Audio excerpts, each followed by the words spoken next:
Can you imagine a friendship forming without a single conversation? No introductions, no exchanged names, no "how are you?" Just silence. Because years ago, in the quietest place I've ever known, I met someone who understood me more deeply than most people who spoke to me every day. And the strange part?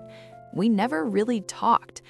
This is the story of the man I met in a library and the friendship that existed entirely between the lines.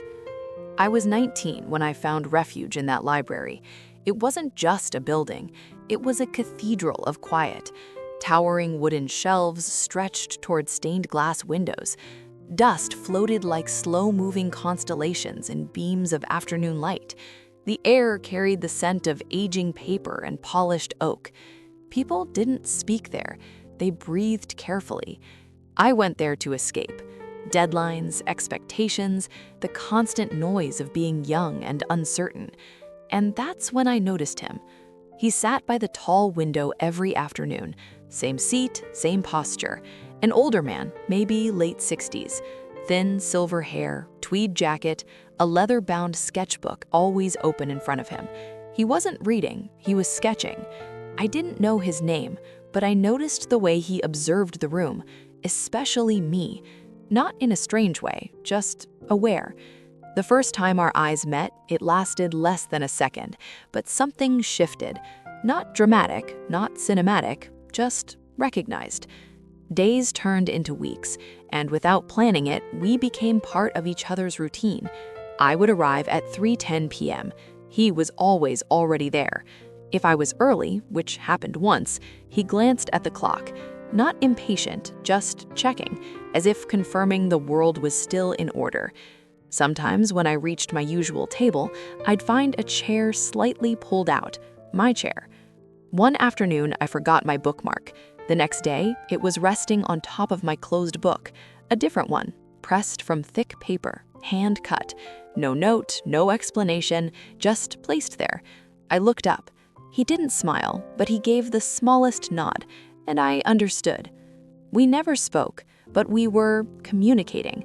The rules of the library demanded silence, so we became fluent in something else, in glances, in pauses, in shared stillness.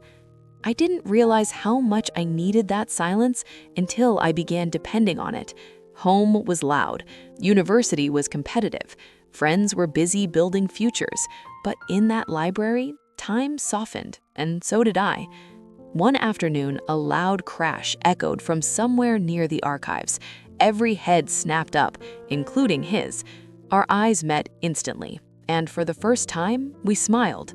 Not because it was funny, but because in that shared jolt, we were connected, like two people waking from the same dream. I started noticing details about him, the way his fingers lingered on a finished sketch, the slight tremor in his hand when he reached for his glasses, the way he sometimes just stared at nothing, as if remembering something that wasn't in the room. One day, I dropped my pen. It rolled under his table. Before I could stand, he gently leaned down, retrieved it, and placed it beside my book. Our fingers almost touched. He didn't look at me, but I whispered, "Thank you." It was the first word exchanged between us. He nodded. That was enough.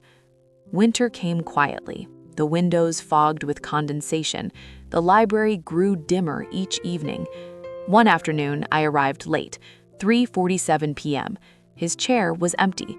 I told myself it didn't matter. He wasn't obligated to be there, but something felt unsettled. The next day, still empty. The day after that, the same. I tried to focus on my books, but the silence felt different now, heavy. On the fourth day, I asked the librarian, in a whisper, "The older gentleman who sketches by the window, is he all right?" She paused, then said softly, "Oh, Mr. Alden." That was his name, Mr. Alden. "He hasn't been well. His daughter mentioned he may not be returning." Something inside me shifted. Not heartbreak, not grief, but the realization that something fragile had ended without warning.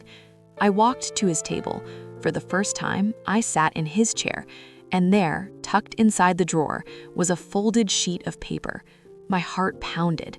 It was a sketch of me, sitting at my table, head buried in books, but drawn gently, not stressed, not overwhelmed, peaceful. On the bottom corner, in small handwriting, "Keep going." 2 words, the only message he ever left me. I never saw Mr. Alden again, but I kept that sketch. Through exams, through graduation, through the years when life grew loud again. Whenever I doubted myself, I would remember the man who never lectured me, never advised me, never interrupted me.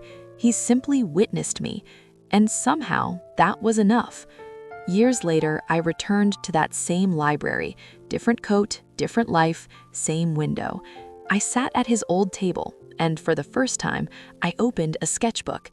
Because sometimes friendship isn't about conversation, it's about presence, about being seen without being judged, about 2 generations meeting in the quiet space between words.